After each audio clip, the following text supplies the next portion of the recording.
right, folks.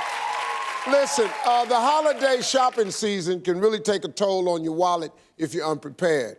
Now, today I've got two financial gurus here to share how everyone can get the most bang for their buck and avoid overspending. Please welcome America's money maven and best-selling author of Real Money Answers for Every Woman, Patrice Washington, and we've got financial expert and New York Times best-selling author of Rich Bitch, Nicole Lampin.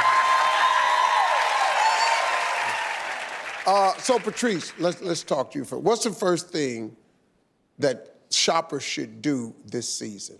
Well, the first thing, Steve, is shoppers should not shop until they actually make a list. You have to start this season with a plan, because if not, you'll start emotionally spending and you still won't get the things that you really need, right? So I say list everything out that you possibly can. Look at what you did last year. You know, where did you spend the holidays? Who are you buying gifts for? How much do you want to spend on each person? Extra gifts, extra decorations, extra food, all of that costs, and we don't consider it. So once you tally it all up, that's your estimated holiday budget.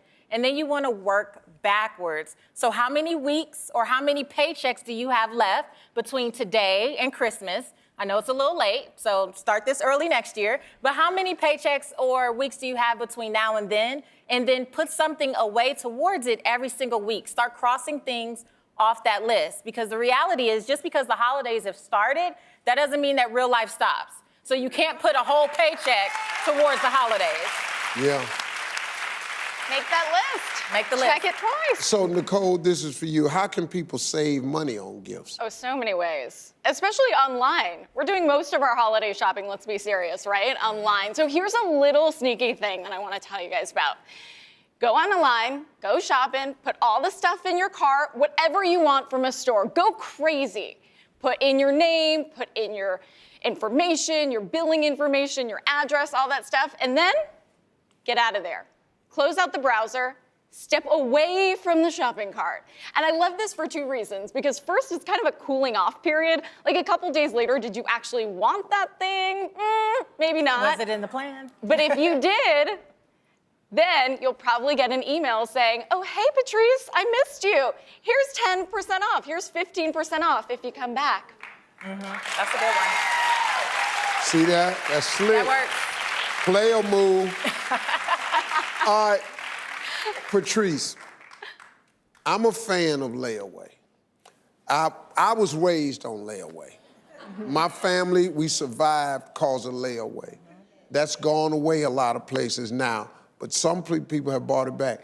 Is Layaway a good option for holiday shopping? Look, Layaway is definitely back, and I'm old school too. I'm a fan of Layaway, because if it's gonna help you stick to the plan and not go overboard, then why not use it? The only thing is that you have to look at the fine print, right? So you can't go in, see something on sale, and then say, I'm gonna get it on Layaway and not pay attention to any of the fees that might be associated with having it there.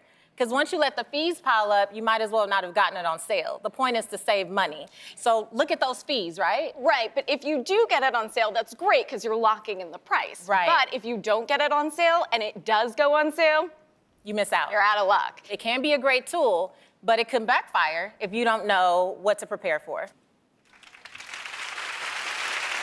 What can people do to have just worry-free holidays?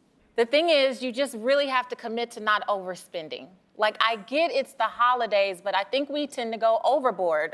Am I right? Like, sometimes we go a little too overboard.